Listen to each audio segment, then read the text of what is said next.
Welcome, my friends. Before we begin, I want to thank you for being here.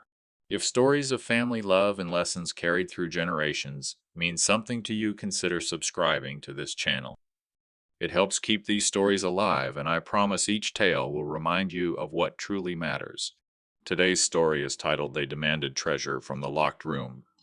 But what did they really find? It was a late Sunday afternoon when the house felt too small for the number of voices it carried. The curtains were half drawn, letting in strips of fading sunlight, and dust floated lazily in the air like secrets that refused to settle.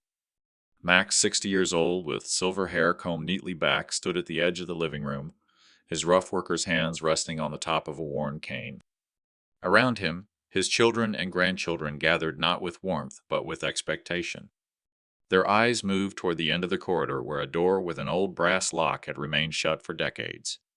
"That's where you kept it, right?" one nephew said, his tone sharp. "You mean to tell us you'll let it rot in there all these years?" "Dad," another voice added, this time from his daughter, her arms folded tightly as if she were shielding herself from disappointment. Max's gaze drifted to that door. Behind it, memory slept quietly.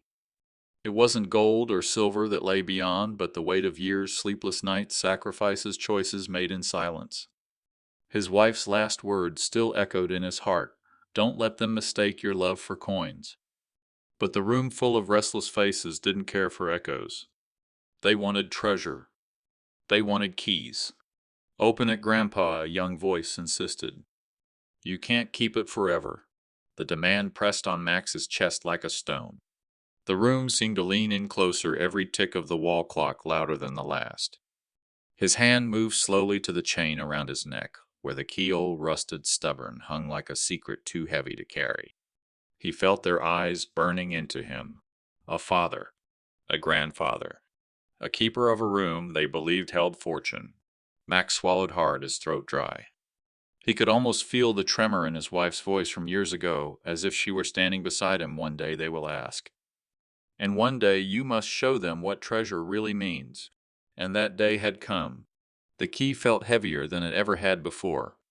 Cold metal against my palm, its edges worn smooth from years of being turned in locks that no longer existed except for this one. I could hear their breathing behind me, sharp and impatient. My son's voice cut through first. "Dad, enough stalling. We've waited long enough." I turned my head slightly, catching his face in the dim light. His jaw was set hard, his eyes burning with an expectation I knew too well. It wasn't hunger for memories. It was hunger for possession. My daughter chimed in softer, but no less pointed. "We've been respectful for years, but it's time. Mom's gone, and that room is all that's left. Don't make this harder than it needs to be." The words sank into me like stones dropped into a well. Respectful. I remembered their laughter once when I came home in oil-stained clothes, carrying bags of groceries bought with overworked hands. I remembered how little they asked about the woman whose photo still stood by my bedside. Respectful was not the word. My thumb rubbed over the grooves of the key. I thought of the nights my wife and I sat in that room together, her laughter soft as a hymn floating above the crackle of an old lamp. The ledger she kept on the desk filled not with numbers of profit, but with notes of what we gave up: winter coats, skipped meals, stretched thin medicine bought in faith. Behind me a grandchild whispered, "What's even in their gold silver?" His eyes glimmered not with love, but with greed borrowed from the adults around him. I closed my eyes for a moment. The house smelled faintly of old wood and yesterday's coffee. The air carried the weight of ghosts no one else could sense. When I opened my eyes, every face in that room was waiting, demanding, already convinced they were owed. And in that instant, I knew once the door was open, the truth would either heal or break them. I tightened my grip on the key, and without another word, I walked toward the corridor. The sound of my cane tapping against the floor echoed like a drumbeat. Their footsteps followed, eager, greedy, pressing me forward. The locked room was waiting. The hallway stretched longer than it ever had, each step echoing like a reckoning. My cane tapped against the old wooden floor, a rhythm too steady for their restless breaths behind me. The air thickened, dust motes swirling in the thin shaft of light spilling from the ceiling bulb that hummed faintly. I could feel their eyes drilling into my back. My son walked closest, his shoes clicking sharply, as if to remind me that time was not mine to waste. My daughter's perfume trailed faintly a sweetness that had once comforted me, now sharpened with impatience. The grandchildren whispered, their voices rising and falling like waves of curiosity. Finally, one of them muttered, "We'll see the treasure now." That word treasure rang against the walls of my chest, breaking open memories. I saw my wife folding laundry late into the night, her hands cracked but gentle. I saw her pressing my palm when bills piled higher than my paychecks. I saw her writing in that notebook, her lips moving as if in prayer. Those were treasures hidden in ink and sacrifice and silence. But they could not see that. I slowed my pace, letting my hand trail along the wall, the wallpaper frayed like the skin of an old book. I wanted to stretch this moment, to make them think, to make them wait. But my son's voice snapped the air. "Dad, stop dragging your feet. Open it." His words struck, but I did not turn.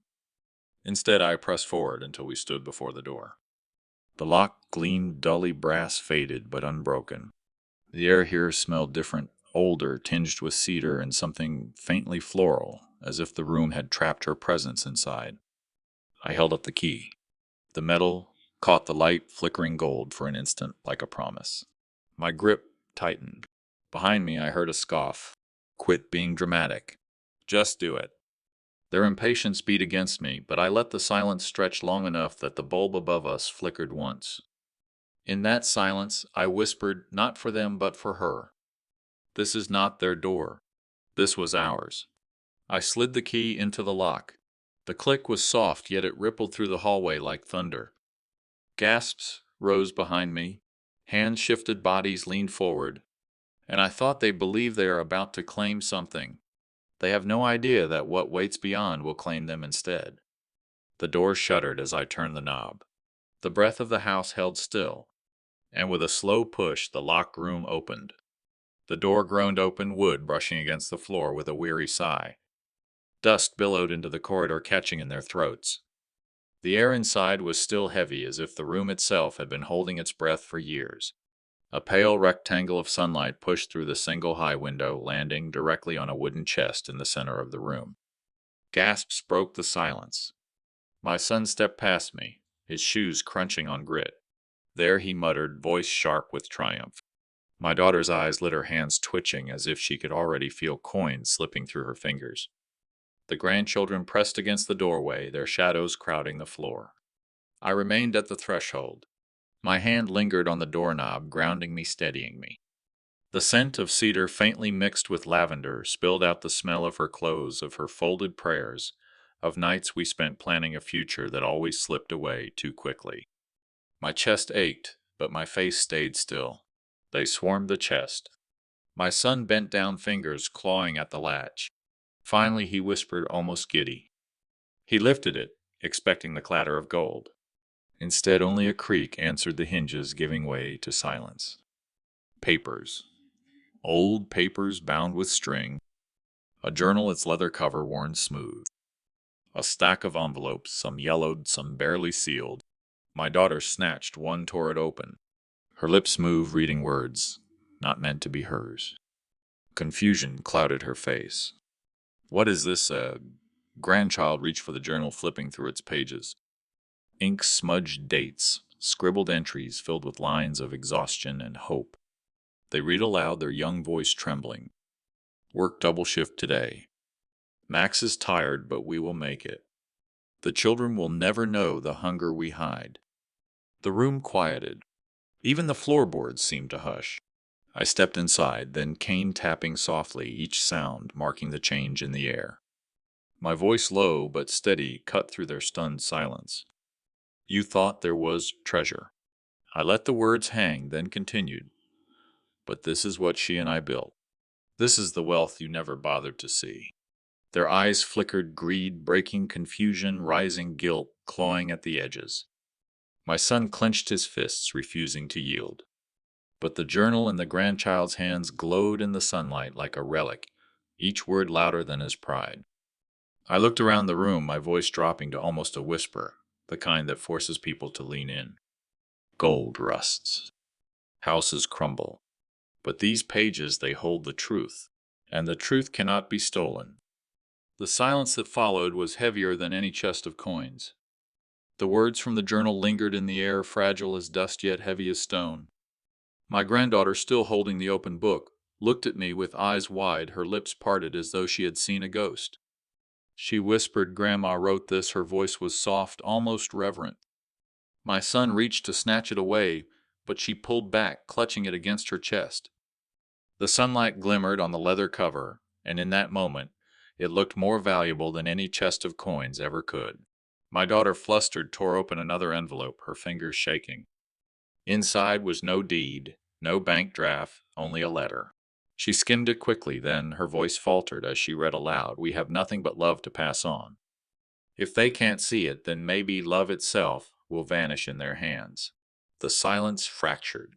One grandchild turned to another. "Mom, Dad, is this true? Did they really hide all this from us? Did they suffer for us?" Their voices carried the tremor of doubt. I stood still, the echo of their questions ringing against the walls.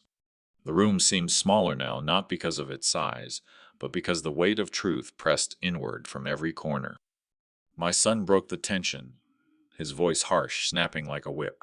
"These are just words, sentimental scribbles. They don't change anything. The house, the land, it's still ours." His hand slapped the chest, the sound cracking through the dust-filled air. Yet his anger only highlighted the unease spreading in his children's eyes. I leaned on my cane and looked directly at him. "If all you see are scribbles, then perhaps you are poorer than you know." My voice did not rise, but it cut sharper than his shout. I could feel the shift, the echo of my wife's sacrifices breaking through the hollow chase for gold. One grandson bent down, pulling another bundle from the chest. It wasn't paper this time, but a small box tied with faded ribbon. He untied it carefully, reverently. Inside lay a locket, dented but polished by years of being held. He opened it. Inside, a photograph of his grandmother smiling softly and a tiny strand of hair tucked behind glass. His throat tightened. I saw it in his eyes. He turned the locket to the others. "This is treasure." His words, though quiet, landed like thunder. The room shifted again. The first cracks of greed splitting into shame, memory, and something dangerously close to reverence. I let the silence carry their confusion, their doubt, their shame. And then I whispered, more to myself than to them, but loud enough for all to hear. "Now you see. The true inheritance is not what you demanded. It's what you ignored." The words sank into them like stones thrown into still water, ripples spreading outward, unavoidable, undeniable. The room no longer felt united in demand. The younger ones pressed closer to the chest, their eyes not on gold or deeds, but on the scraps of memory rising like smoke from a long-forgotten fire. The locket still hung open in my grandson's palm, its fragile chain trembling in the light. "Read," another one of the girls said, her voice urgent, breaking the silence. She reached for the next bundle of letters, her fingers clumsy but determined. She tore the ribbon free, unfolded the brittle paper, and began. "I worked the fields until my hands cracked and bled. We mended clothes instead of buying new. We saved every cent not for ourselves, but so they might one day walk in shoes without holes. If love is measured in what we kept, we would be poor. But if it's measured in what we gave, we were rich." Her voice quivered, the words cutting deeper than any argument could. I saw my daughter's jaw tighten. She tried to laugh, to wave it away. "It's just nostalgia. Words don't build houses or put food on the table." But her son turned on her. "And yet you're sitting in the house they built, eating from the plates they bought, wearing the name they carried." His voice cracked, but it carried the weight of betrayal. The air shifted. A murmur rippled among the grandchildren like the first crackle of a storm. They were no longer demanding treasure, they were demanding truth. My son slammed his palm against the table, desperate to reclaim control. "Enough of this nonsense. Where's the key? We'll find something real, not these fairy tales." I stepped forward, then cane tapping on the wooden floor, every step echoing like a drumbeat. I looked at him, and I felt my wife's eyes in mine. Real, my voice was low, but it carried through the hall. "If your heart cannot recognize what's real, then no key will ever unlock it." The grandchildren froze, caught between generations, between inheritance and legacy. Their eyes darted from the letters in trembling hands to the faces of their parents, whose masks of entitlement were beginning to crack. The box lay open still, and with it the room itself, every creak of the walls, every flicker of dust in the sunlight bore witness. What was once a sealed vault of imagined riches had become a mirror, exposing each soul for what it truly was. And in that reflection I saw shame beginning to rise like a shadow over their pride. The letters still lay scattered across the table, their ink truths too heavy to ignore. The silence cracked when my eldest son jabbed a finger toward his sister. "You were the one who drained them. Every time you needed help, they gave it. And you never gave back." His sister's face reddened. "Don't you dare! Who was it that borrowed against Dad's wages to start your little business? They worked nights to cover your failures." Voices rose sharp and jagged, colliding like shards of broken glass. Chairs scraped, a cup tipped over, spilling cold tea down the wood. The grandchildren pressed against the walls, eyes wide as their parents, once the united demanders of treasure, turned their hunger on each other. Echoes of the letters wove through their fury, breaking the rhythm of accusation. "If love is measured in what we gave, we were rich." The lines seemed to haunt the air, echo and break until the sound of their own voices began to falter. I stood still, watching the storm I had long feared unravel.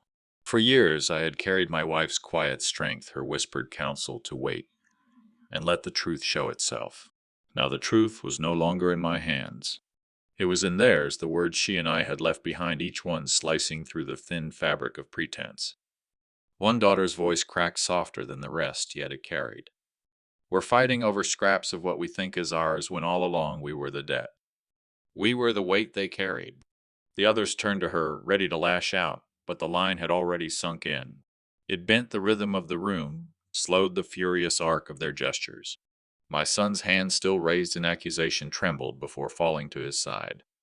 My daughter's glare broke into something unsteady. Her eyes darted away, unwilling to meet the truth in the air. I shifted the weight on my cane, the wood groaning beneath me. My wife's photo, once turned down, flickered in the lamplight as if daring them to look. And in that flicker I found my voice. "You accuse each other as if blame will fill your pockets, but every word you spit only shows what you've forgotten. This house was not built on gold. It was built on sacrifice, and if you cannot honor that, then you already hold nothing." The room stilled. The storm had not ended, but its winds had shifted. Where once their fury lashed outward, now it folded inward, each of them forced to reckon with a reflection no treasure chest could hide. And beneath it all, the letters lay like a drumbeat, steady and unrelenting, daring the next voice to rise against them. The shouting thinned, but its residue lingered in the air like smoke after a fire. And then another sound, quieter, almost fragile, slipped through. A child's voice. "Grandpa," my grandson whispered, clutching the hem of my jacket. His small hand was warm, trembling, his eyes glistening like polished glass. "Why are they so angry at you? You didn't do anything wrong." Every head turned, but the boy's question cut sharper than any adult's accusation. His mother reached to hush him, but the words had already escaped into the room, hanging there, demanding an answer. I knelt my knees, protesting, but my heart steady. "They're not angry at me, son. They're angry at themselves. They just don't know how to see it yet." The boy's cousin, a girl barely older, stepped forward. Her braids swung as she spoke, her voice stronger than the adults expected. "All I hear is them blaming each other. But let her say you worked day and night. You and Grandma, you gave everything. Why don't they remember that?" The grown children shifted uncomfortably. The very wall seemed to press closer, carrying the children's voices like echoes against stone. Echo and break. Echo and break. Each innocent word fractured the hardened shield of greed their parents had wrapped themselves in. My eldest son tried to recover, his voice thick. "Kids don't understand. This is about responsibility, about what belongs to the family." "No," the girl interrupted, her small fists clenched. "It's about who cared. You didn't write these letters. You didn't stay up when he was sick. You didn't help Grandma when she was tired." Her words spun the angle of the room, rotating the gaze of every witness. For the first time, The spotlight of truth no longer came from me. It came from the youngest, the ones who were never meant to carry the weight of this fight. A lamp flickered, throwing shadows across the photo of my wife. For a heartbeat, her face seemed alive again, watching, approving. And in that glow, I felt the old strength rise in me, not as anger, but as a steady current. I rose, letting the cane strike the floor, sharp as a gavel. Do you hear them, your children? They see clearer than you ever dared. And if you keep reaching for treasure in a locked room, you'll miss the true wealth standing before you. The silence that followed was not empty. It was full, brimming with the weight of realization pressing down on every shoulder. One by one, eyes lowered, not in defeat, but in the first flicker of shame. The cracks had deepened, and through them a different kind of light began to seep in. The walls had just begun to settle when a sharp knock rattled the wooden frame of the front door. The sound startled everyone, breaking the heavy hush that had fallen after the children's words. My son frowned, irritated. My daughter-in-law rolled her eyes. But I knew that kind of knock, firm, unhesitating, like a man who had seen enough in his lifetime not to be afraid of interrupting chaos. When I opened the door, there stood Mr. Harlan, our old neighbor. His cap was in his hand, his boots carrying the dust of the fields. His face, worn by seasons of labor, carried the kind of honesty you couldn't buy or bend. Behind him, the evening air carried a chill, and the scent of pine slipped into the room. I heard the shouting, he said plainly, his voice gravelly but steady. Figured you might need another set of ears. My eldest son groaned, but Harlan walked in anyway. His presence shifted the room, the rotation of angle, the sudden insertion of an outsider's truth. He glanced at the children clinging to my side, then at the photo of my wife still framed in the flickering lamplight. I've lived next door near 40 years. Harlan began, his tone not accusing but matter of fact. I saw who worked the night shifts when the mill was close to shuttering. I saw who patched the roof when the rain came. It wasn't these young folks with their fine shoes. It was him. He pointed at me with a roughened hand, the same hand that once helped me lift beams into place. Echo. Break. Echo again. The truth rolled through the room, shattering the thin justifications that had been thrown around minutes before. My second son tried to laugh it off. With all due respect, Mr. Harlan, this is family business. Family, Harlan's voice cut like steel. Family doesn't turn a widow's picture face down. Family doesn't storm through doors for gold that doesn't exist. You think you're owed treasure, the treasures in the sweat he poured into every brick of that factory. I saw it with my own eyes. The lamp flickered again, shadows stretching across their faces. I caught the tremor in my daughter-in-law's hands as she tried to grip the armrest. One by one, my children shifted uncomfortably under the weight of someone else's memory, an unbiased witness who had no stake but truth. I stood taller, though my back ached. The ledger of my life wasn't only in books or papers. It was in the eyes of neighbors and the voices of children, in the living proof that could not be erased. The room no longer felt like a battlefield. It felt like a courtroom, the first testimonies rising and justice slow, certain beginning to lean my way. The room was still echoing with Harlan's words when another sound broke through, this time the creak of the front gate and a hesitant shuffle on the porch. I recognized that gate before the figure even entered. Mr. Clay, the old foreman of the factory, leaned heavily on his cane, his breath visible in the night air. He stepped inside without waiting for an invitation, the cool draft following him. His eyes, though clouded with age, carried a sharpness that once commanded men on the factory floor. In his other hand, not the one holding the cane, was a folded slip of paper worn soft from years in a pocket. Max, he said quietly, nodding at me. Then his gaze swept across the room at my sons, with their clenched jaws, at my daughter-in-law, whose lips pressed into a thin line, at the grandchildren staring wide-eyed. I thought it was time I gave you this back. The cane tapped against the wooden floor, each sound steady, like a gavel falling. He unfolded the paper slowly. The firelight caught its edges, revealing lines of faded ink. This, Clay said, lifting the paper, is the ledger note you signed the night we almost closed the factory. I remember it like yesterday. You offered to delay your wages for 3 months so the younger men could keep food on their tables. You told me if I have to eat potatoes every night, so be it. The men have families. and you signed here with your own name." He handed the paper to me, but it was no longer just mine. It was evidence, a relic of sacrifice carried into the present. I felt the room tighten. My eldest son shifted in his chair, his knuckles whitening. My daughter-in-law finally looked down, unable to meet the ink truth that glared brighter than gold. Echo and break. The memory of hunger, of sacrifice, of nights. I walked home with empty pockets, set against the betrayal of those now demanding treasure. I held the note up so the lamplight caught it fully. "This," I said, my voice firmer than it had been in years, "is the only kind of wealth I ever claimed. Sweat, sacrifice, and the knowledge that no man under my watch would starve. That is what built the factory you're so quick to call yours." The silence afterward was heavy, broken only by the crack of the wood in the fire. Clay lowered himself into a chair, his cane resting across his knees, and for a moment I felt the balance of the room shift again. Rotation of angle. Witness after witness. The story of my sweat was no longer just mine. It was a chain of voices, each carrying a piece of truth, each brick laid against the wall of lies my son tried to build. The battle was no longer between father and son alone. It was widening, pulling in the past, drawing in proof, stacking testimony upon testimony.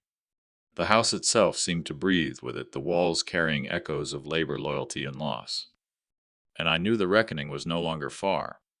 It was circling closer like footsteps down a narrowing corridor, each voice another step toward the hall where the final ledger would be read. The weight of Clay's words still lingered in the air when the sound of tires crunching gravel reached the porch. Another figure entered, this one younger in stride, but older and bearing the town doctor, Dr. Harris. He carried no cane, no ledger, but his presence alone pressed the room into stillness. He had been the one who stitched up the cuts, wrapped the broken bones, and warned me more than once that my body was being traded for the factory's survival. He set his worn leather bag down by the chair and glanced at me before sweeping his eyes across the family gathered. "I remember nights," he began, his voice even when Max staggered into my clinic, his shirt damp with sweat that smelled of iron and oil. His hands trembled, not from fear but from exhaustion. He never came for himself, not really, always with another worker by his side, making sure they were treated first. Echo and break. His words struck like a hammer, memory of sacrifice broken now by the betrayal of silence from the very people who owed that sweat their lives of comfort. "Doctor," Harris continued, his tone harder once I told him his heart wouldn't last if he didn't slow down. "Do you know what he said? If one more shift keeps the lights on for their families, then my heart can wait." And he went back to the factory the next morning, pale as death but steady as a pillar. Arc variation. The rhythm of the room changed, first the measured beat of Clay's cane, now the steady clinical testimony of a man who had seen my body breaking. The voices formed a chorus, each from a different angle, each painting the same truth: I had poured everything into the factory, while those now demanding ownership had only arrived when the ground was already firm beneath their feet. My eldest son tried to laugh, but the sound was thin, breaking mid-breath. "Doctors exaggerate. It was never that bad." Harris cut him off with a cold stare. "I still have the medical notes. I don't exaggerate when a man nearly dies for his men." The symbolic variety grew, first a ledger of wages withheld, now a medical record of a heart strained. Paper after paper, mark after mark, truth etched in ink that would outlive denial. I looked around the room, meeting each pair of eyes in turn. "You call this factory yours?" I asked, my voice tightening. "Then tell me whose sweat soaked the floors, whose blood stained the machines, whose breath was nearly stolen so that doors never closed silence." Even the fire seemed to quiet its crackle, muted as if listening. Rotation of angles. From ledger to doctor, from numbers to pulse, the proof spread wide, closing every escape. I leaned forward, gripping the doctor's words like a weapon sharpened by memory. And in that instant, the betrayal of my son's claim burned hotter. For each witness was not just a reminder, they were mirrors reflecting my sacrifice back to me, undeniable and fierce. The hall, I knew, was waiting. And when the final moment came, there would be nowhere for lies to hide. The echoes of Dr. Harris's words still hovered in the air when the door creaked again. The smell of the evening damp followed, and carrying with it the familiar shuffle of Pastor Lewis, his black coat frayed at the cuffs. He did not come with ledgers or notes, but with a presence that made everyone straighten in their chairs. The pastor's voice had baptized their children, buried their dead, and carried prayers when no one else would. He placed his hand on the back of the chair, eyes moving slowly across the room. I was there, he began, his voice steady, on nights when the factory floor was too quiet, when bills piled high, and Max lit a candle, not for himself, but for all of you. His gaze lingered on my sons, heavy as a judgment. Echo and break the memory of light in the darkness, broken now by the shadow of their greed. The pastor's words bent into rhythm. I remember Max kneeling by his wife's side when she was ill, leaving the factory only long enough to hold her hand before returning to the machine. He never spared himself. He bore your weight, carried your hunger, and built a place where none of you had to sleep cold. My throat tightened, for I could hear her voice again, faint as breath. Don't let them forget what you gave. One of the younger heirs scoffed, his voice sharp to cover his unease. We're not children needing bedtime stories. This is about the future, not the past. But Pastor Lewis did not yield. He lifted his hand, palm open, as though blessing or warning. The future cannot stand if it spits on the hands that laid its foundation. I watched Max carry not just steel and wood, but the burdens of men who had nothing. That sweat, that faith, it was never for his own glory. And if you deny it now, you deny the very truth of your name. Arc variation. His words rose like a sermon, then fell into silence, the quiet stretch pressing harder than any shout. The symbolic weight shifted again, from ledger to medical notes, now to prayer and memory. 3 records, each carved in a different way, numbers, wounds, and faith. I straightened, the pastor's presence behind me like a wall I could lean on. You see, my voice broke, then steadied. It is not just ink in a ledger, not just scars on my hands. It is the prayers whispered over me, the faith that I could keep going. And you would stand here and call this factory yours. Rotation of angles tightened its grip, the voice of an elder, the hand of a healer, now the witness of the soul. The circle closed, in leaving no escape. The pastor's final words fell low, almost like a benediction. Max gave you a treasure greater than gold. To take it without respect is to lose it before you touch it. The fire snapped. No one moved. The betrayal was no longer just mine to feel. It had been named, measured, and judged. And I knew the hall was drawing nearer, the crowd waiting for truth to be spoken where no denial could stand. The hush that followed Pastor Lewis's benediction lingered like smoke. Into that quiet a knock rattled the frame. The door opened, and in shuffled Mr. Green, our old neighbor. His steps were slow, his back bent, but his eyes were clear, sharp as the winter wind. He clutched his cap in his hands, twisting the brim as if holding back years of words. The room shifted a new angle, rotating into focus. Not a doctor, not a pastor, just a man who had lived beside us, seen without filter what others tried to forget. I remember, Mr. Green said, his voice rough with gravel, the nights when your father, his nod landed heavy on my sons, would be out there hammering past midnight. I'd hear it through the walls. My wife used to ask, doesn't that man ever sleep? But I knew. He wasn't working for himself. He was keeping the lights on so the rest of us could work come morning.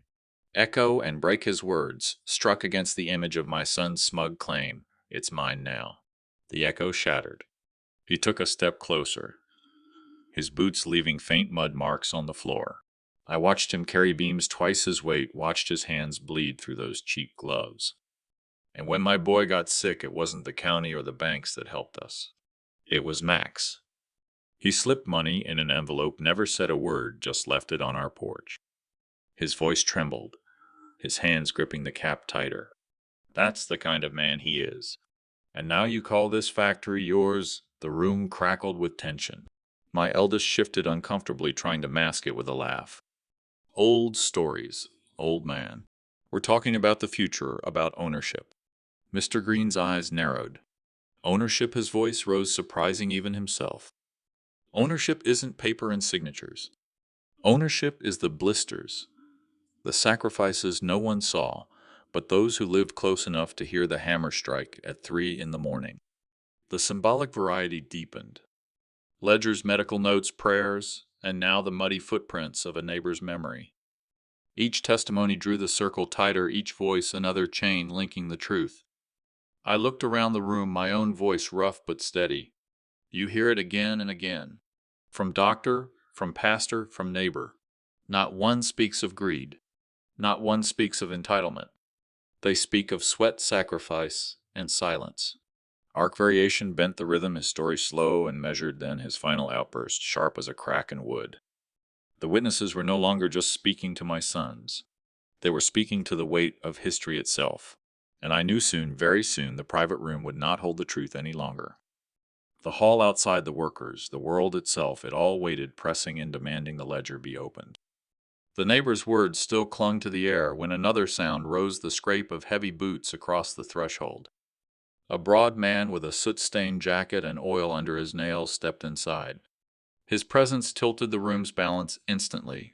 This was Mr. Alvarez, the retired foreman. His shoulders sagged with years of carrying both metal and men, but his eyes still blazed with the fire of the factory floor. I wasn't going to speak, he began, his voice low, almost hesitant. Then it sharpened iron on stone. But I can't sit silent, not when I hear boys claim what they never sweated for. Echo and break his words, split the silence, slamming against the memory of my son's claim, this factory was never yours, Dad. It's mine now. The lie fractured under the weight of his truth. I was there, Alvarez said, pointing one calloused finger at the ledgers stacked on the table. Every number in those pages, they're not just ink. They're burns, scars, backs bent. And most of them belong to him. His hand shook, jabbing toward me. When we needed a new boiler, it was Max who stayed after hours. When the belt snapped, it was his blood that mixed with grease to keep us moving. And when the men's pay came late, do you remember Max, his eyes locked with mine? You took nothing for yourself so we could take something home. Arc variation surged the room, swayed between his calm recounting and the sudden burst of his anger. One of my sons muttered, "That's ancient history. We've modernized things since then." Alvarez barked, a laugh short and bitter. Modernized, you've polished floors that were already poured in his sweat. You walk on steel he welded straight.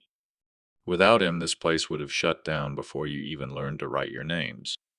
Symbolic variety thickened. First the doctor's healing notes, then the pastor's prayers, the neighbor's midnight hammers, now the foreman's grease and steel. Different textures, same truth. I felt the room tilt, angles rotating. The witnesses no longer looked at me for confirmation. They faced my sons directly, as if I had already said enough.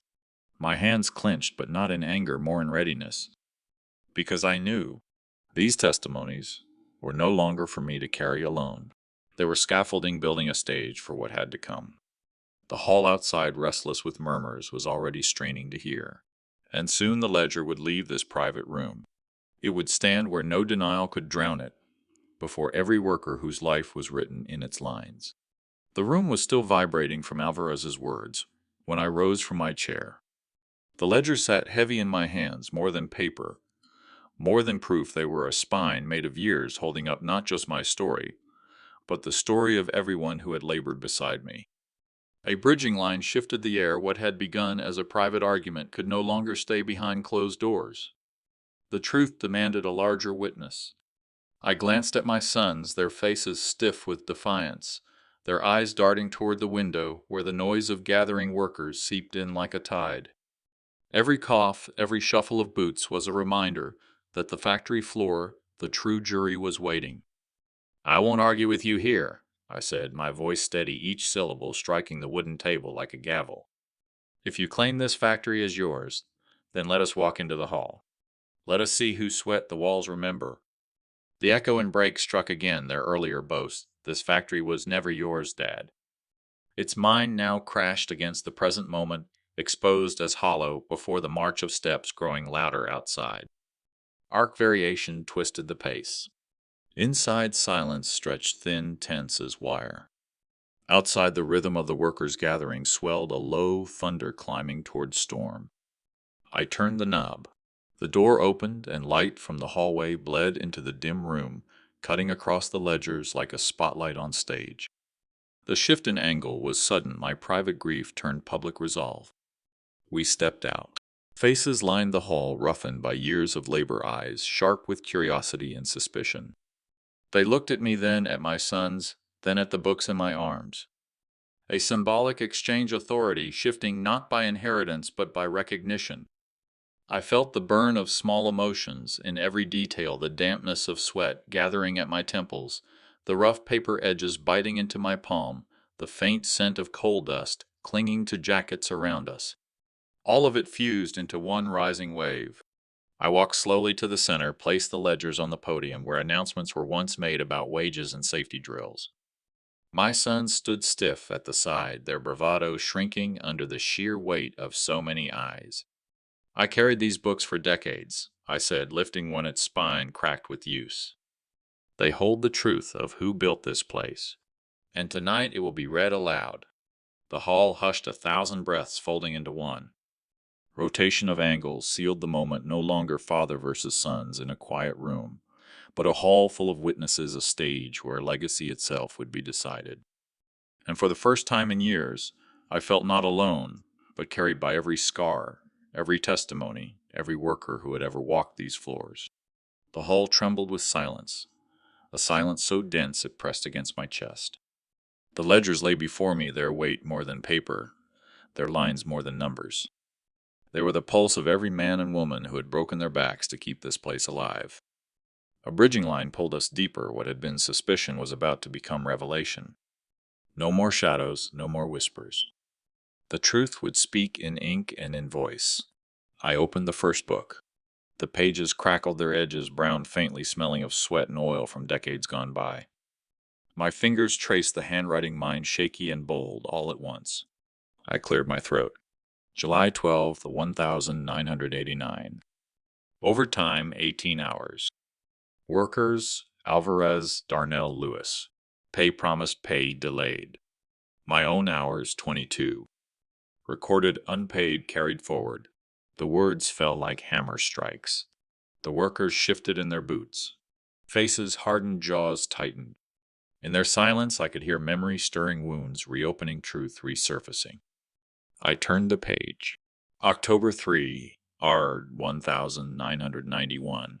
Fire on the East Wing. Workers saved equipment with their bare hands. Compensation denied. Noted by me, signed in my handwriting. Witnessed by management. Echo and Brake surged, their eyes met mine, and I felt their unspoken answer. They remembered. They had lived it, and now it stood written, undeniable. Arc variation bent the rhythm, a pause, then a surge. A name, then a story.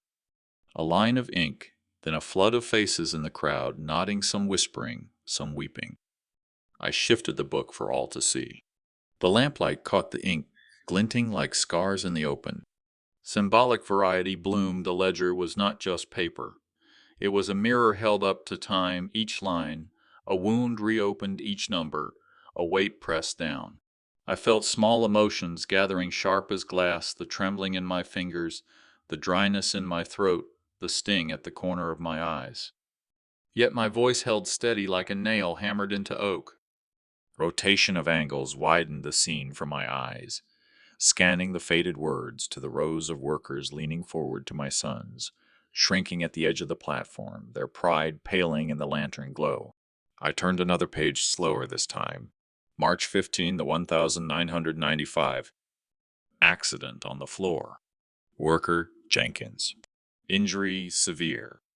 Doctor's note ignored. Compensation marked 0.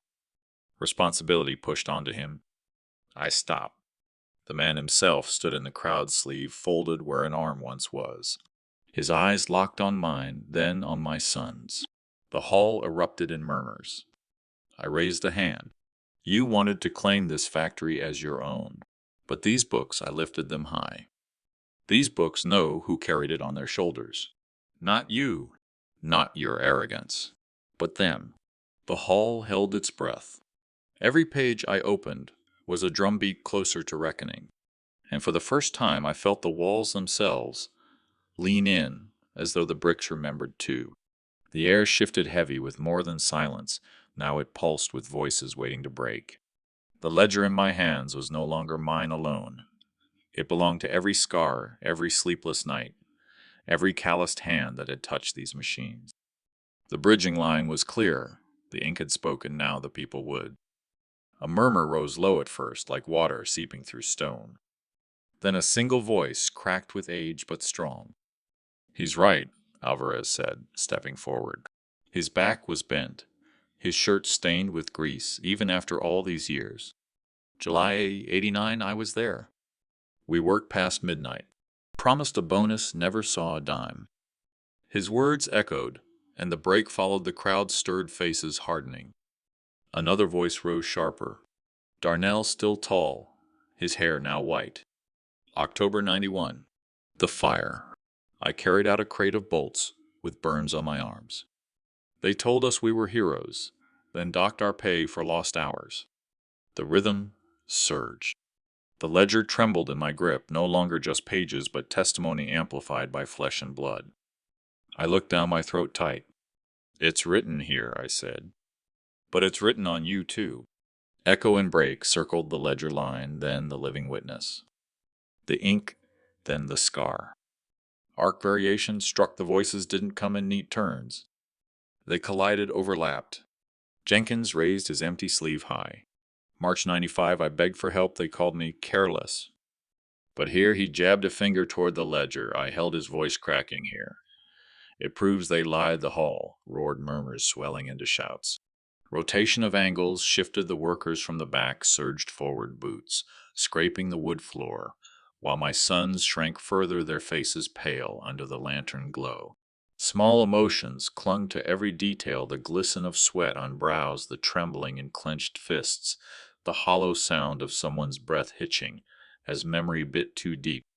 Even the smell of dust thickened, stirred by bodies pressing close, as if the factory itself exhaled after holding its breath for years. I held the ledger aloft. "These are not my words alone. They are yours. They are ours. Every sacrifice recorded. Every betrayal marked." Symbolic variety burned the ledger, transformed into a courtroom, the workers into a jury, their voices, the gavel striking again and again. The hall was alive now, not with machines but with truth. One by one, they claimed their place in its history, and in doing so, they stripped my son's claim bare. And as their voices layered into a chorus, I felt it. This was no longer my fight. It had become theirs, and it was unstoppable. The hall refused to quiet.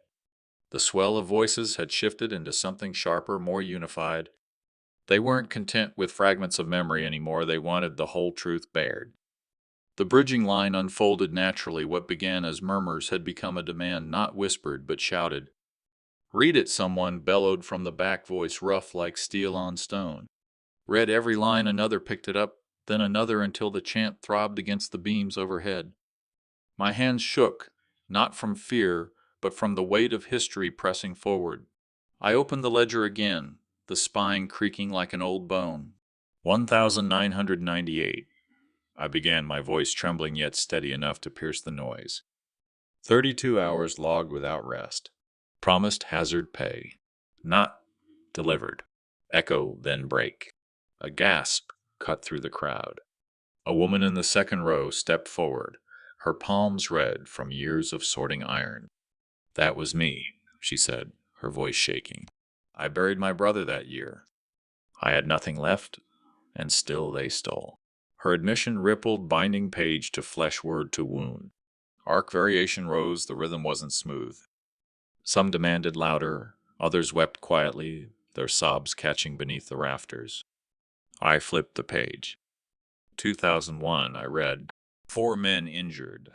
Medical claims denied. Darnell slammed his palm on the table so hard the sound cracked like a hammer strike. Denied. They called us liars. And here his eyes seared into the ink. Here it is proof they robbed us twice, once in the body, once in the soul. Symbolic variety gathered. The ledger was no longer a book. It was a mirror, a whip, a courtroom, a confessional. And in its reflection, my sons were shrinking smaller, their confidence leaking away like water through a cracked roof. I raised my head, letting a rotation of angles shift. From where I stood, the workers' faces glowed with fury, lit by lantern flame. But from their eyes, I knew I must look like a judge, not by choice, but by necessity. 2005, I continued. Holiday bonuses cut. Hours extended. A chorus of bitter laughter rose, an echo that hurt more than any silence. 2010 I pressed on. Severance withheld. Overtime erased. Every line read aloud struck like a drumbeat, each break heavier than the last. Micro-emotions tangled in the air, teeth clenched fingers curling into fists, a single tear tracking down the face of Alvarez, who had seen too much to cry easily. By the time I reached the last page, the hall was no longer a workplace. It was a trial, the verdict hovering in the thick air. My sons, pale and cornered, had no defense. The ledger had spoken, and the people had carried it further. I closed the book with a dull thud. "This factory was never yours to claim," I said, voice low yet ringing like iron dropped on stone. "It belonged to those who built it, and now they know." The hall didn't empty after the ledger closed.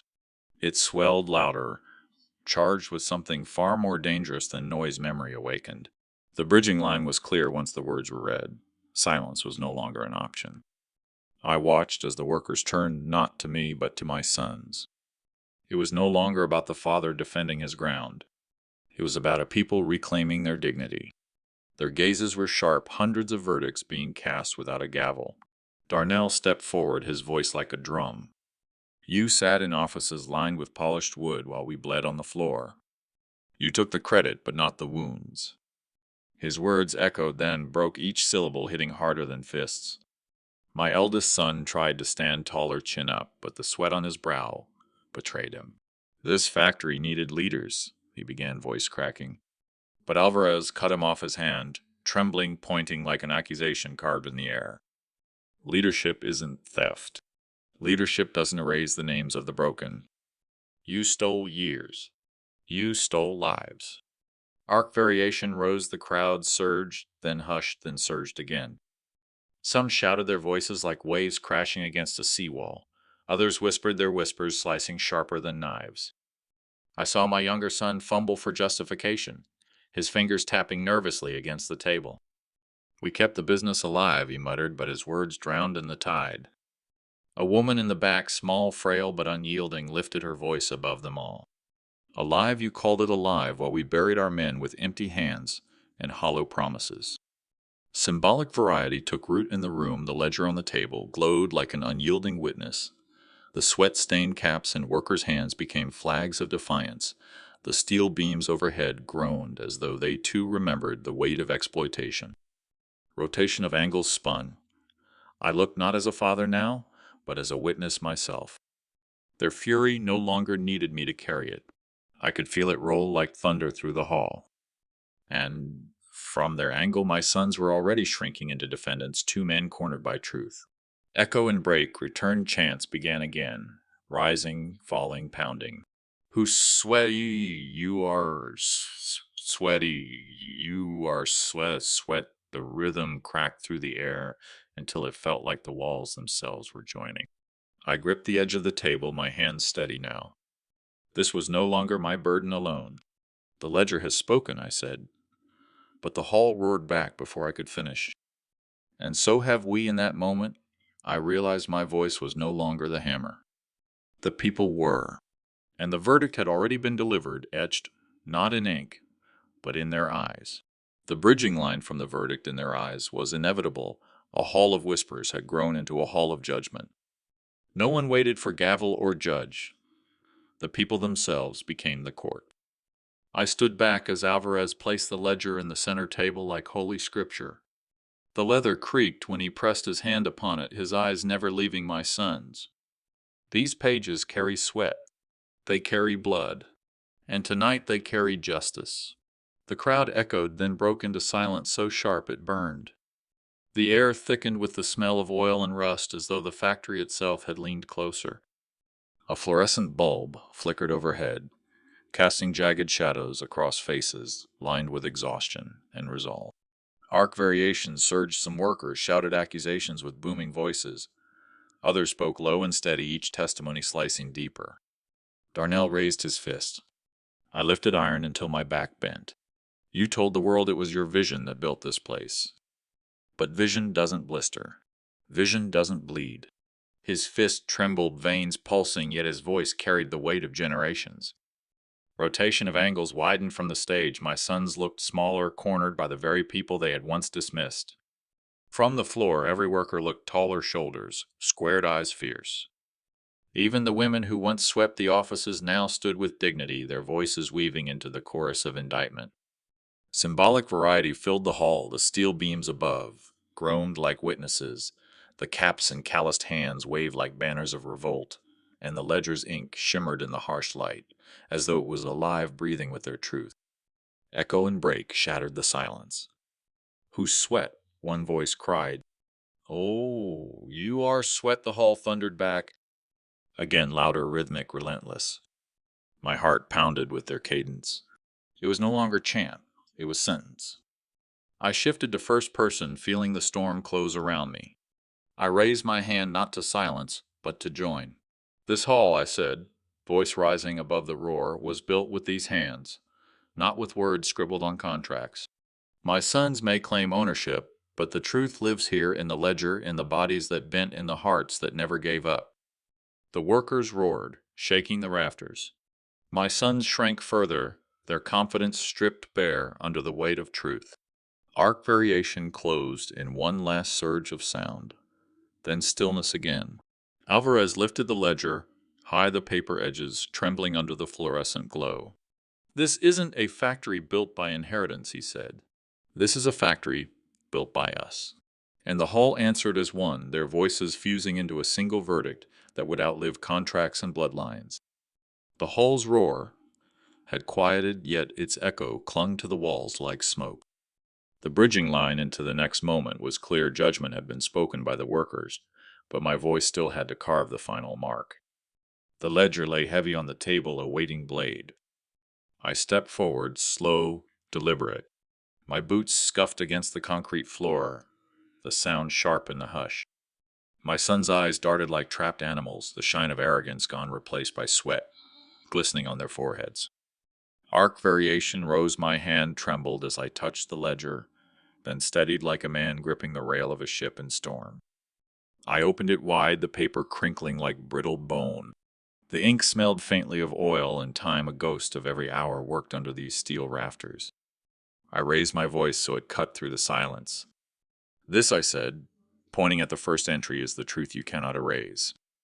My finger traced the faded lines. Darnell, 12-hour shifts. Paid half work double. Miguel, lungs burned from fumes, but never once called in sick.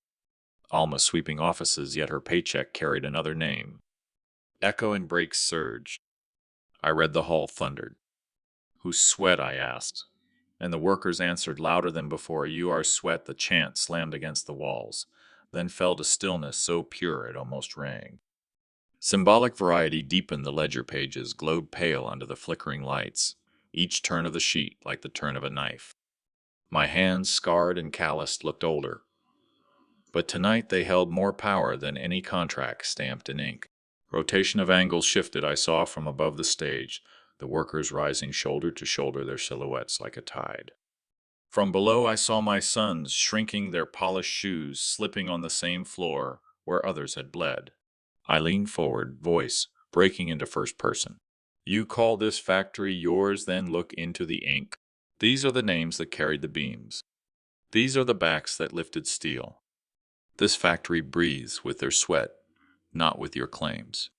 My throat burned, but my chest lifted strong. And tonight the truth breathes louder than your lies. Arc variation reached its crest. The hall erupted, a storm of fists, voices, and stomping boots shaking the rafters. The ledger was no longer just a book. It had become a verdict, a crown, a monument. And in that public climax, under the blinding light and the thunder of unity, I felt the weight shift forever. My sons had tried to claim the kingdom, but the kingdom had already spoken, and it was not theirs to take. The roar of voices from the last chapter lingered in the rafters, but what came next demanded silence again. Bridging into this moment, the workers knew the truth had been read aloud, yet truth begged for judgment.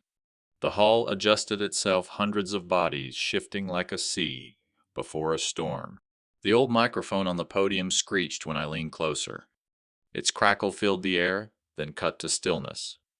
My hands rested on the ledger, palms open, as though offering it not just to eyes, but to conscience. This hall, I said slowly, has lived every line in this book. And this hall must decide what these words mean. Arc variation shifted the tempo, slowed breath by breath, before rising again with the worker's answer. A man from the back, oil still clinging to his sleeves, shouted, "We carried this place, not them." A woman near the front, her apron stained with years of dust, echoed our sweat, our factory. The chant built, broke, then built again like hammer strikes on steel. I looked out and saw symbolic variety in every gesture. One worker raised a rusted wrench high, another clutched a faded pay stub like scripture. A few carried nothing but calloused hands held out as proof that flesh itself had been payment enough. Rotation of angles deepened. From their perspective, I was no longer just a father fighting sons. I was the keeper of memory, the witness who refused silence. From mine, I saw them not as workers, but as family stitched together by years of pain and shared bread. I lifted the ledger high, my voice tightening. I never built this factory alone, and I will not let it be stolen alone. Tonight my throat caught, but I pushed forward. Tonight it belongs to those who kept its heart alive. Echo and break the hall fell silent after my words, so silent that the hum of the overhead lights pressed like a hymn. Then a wave of stomps shook the floor chairs, scraped back fists rose. Their verdict thundered not in a single word, but in the raw chorus of unity. I dropped into first-person voice, sharp as glass. My sons may wear the suits, but look around. This is the true boardroom, this hall. And the board has spoken. The climax cracked open. The workers surged to their feet, surrounding the stage in a circle of resolve. My sons cowered behind their polished pride, and I knew with every beat of boots on the floor that the factory was no longer a stage for lies, but a sanctuary of truth.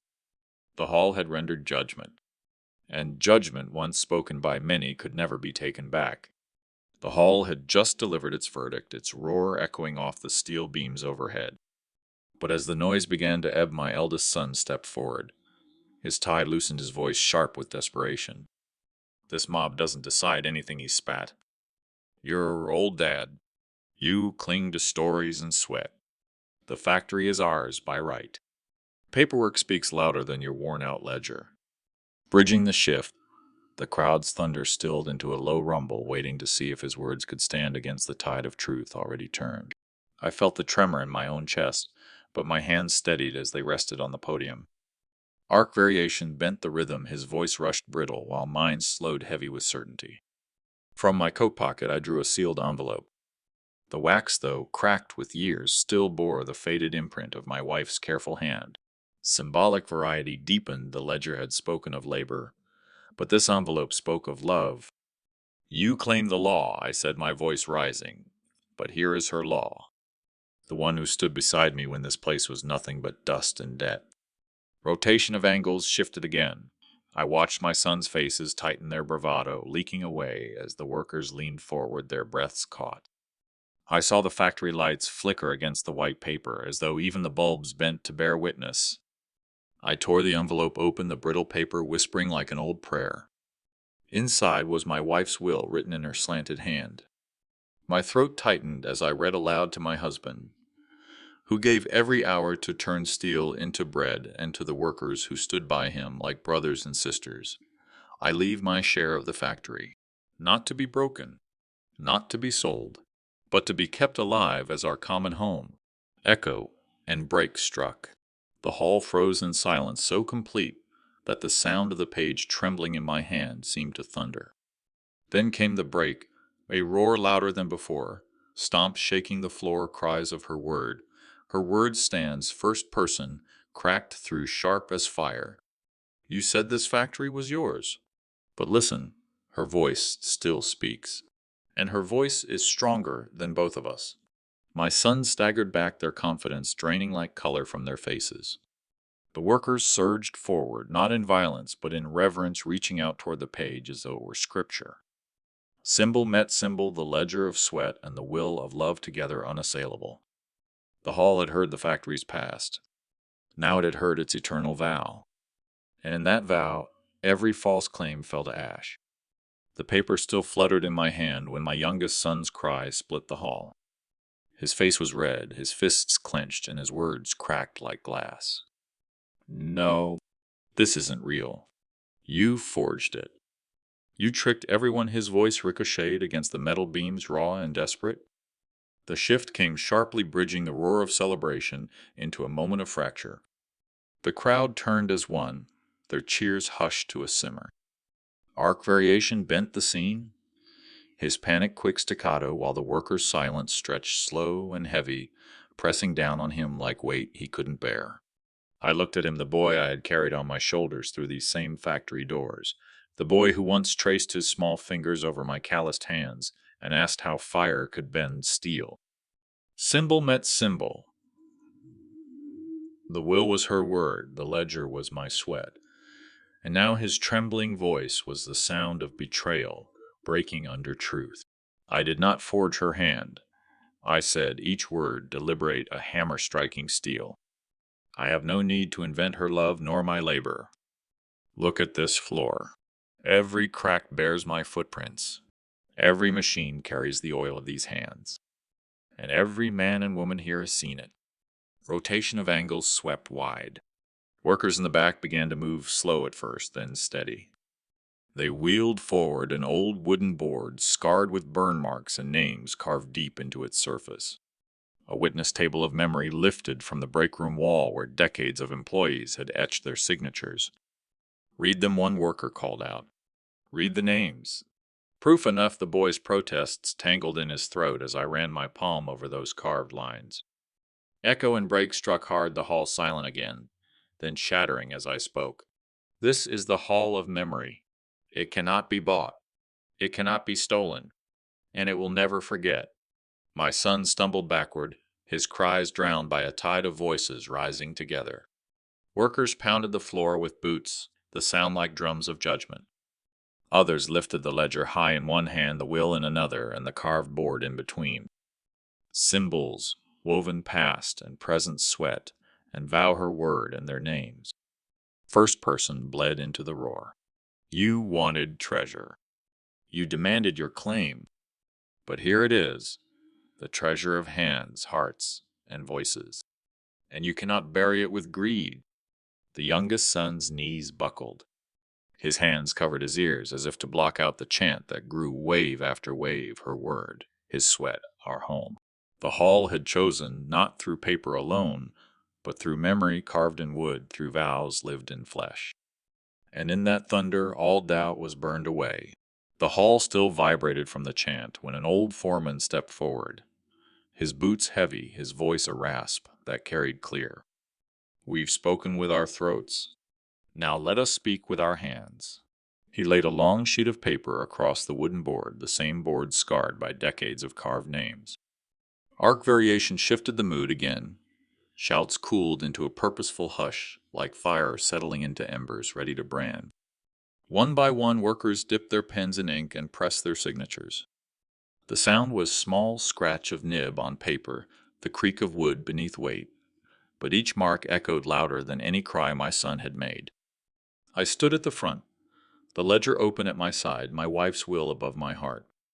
My breath was slow, yet inside me, the rhythm hammered.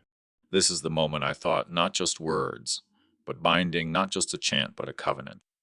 A nurse who had once patched workers' hands from the machines signed her name with trembling fingers. A man who'd worked the night shift for 30 years followed his back, bent his pen steady. Symbol met symbol, their names beside hers, their sweat beside mine, their promise against his greed. Echo and break struck again. My son tried to lunge, shouting, "You can't do this. It's mine." The crowd parted not with fear, but with firmness, their silence breaking only when an old woman spoke, "Your name is not carved on this board. Your sweat never stained these floors. You cannot claim what you never gave." Rotation of angles spun wide. From the far edge of the hall, a young apprentice raised his phone, streaming the moment live. The lens captured every hand signing, every voice murmuring vows, the will held high like scripture, the ledger spread open like truth. The factory became a cathedral of memory broadcast to anyone willing to see. I stepped forward, the last pen in my hand. My rough fingers trembled as I signed my name etched alongside theirs. First person surged through me as the ink bled into paper. "This is the seal of hands," I said. "A treasure no vault can hold, no thief can erase. It belongs to all who gave, and it will outlast us all." The hall erupted not with chaos, but with a harmony so fierce it shook the rafters. Boots stamped, palms clapped, voices layered in waves. Her word, his sweat, our home. And as the camera light glowed red, carrying this covenant beyond these walls, I knew the victory was no longer mine alone. It belonged to the hall, to the carved names, to every hand that had signed. The legacy had been sealed. When the hall emptied and the echoes of boots faded into night, I walked home alone. The ledger still rested under my arm, heavy not with numbers, but with the weight of truth. Outside, the air was cool, carrying the smell of rain on rusted rails. Inside my house, silence welcomed me like an old friend. I lit a single candle on the small altar by the window. My wife's photo stood there, her smile untouched by the quarrels of this world. The flame flickered against her frame, and for the first time in years I felt the quiet of peace. I whispered, "They tried to erase you. They tried to erase me. But tonight, the hall carried our names, and now they know." The words stayed in the room, filling it with something larger than victory, something closer to grace. I laid the ledger beneath the photo, as if returning it to the rightful keeper. Then I sat back, my hands folded, the candle steady. Through the window I could still hear faint voices of workers walking home together, their laughter stronger than any factory machine. Legacy had returned to its rightful home, and I was no longer just a man who fought. I was a witness who saw sacrifice honored at last. Now they know. Thank you, my friends, for listening to this story. If it moved you, if it made you think of your own family, your own sacrifices, I invite you to subscribe and stay with us for more. I wish you health, peace, and a home filled with love. May your family always find strength in each other. God bless you and your loved ones.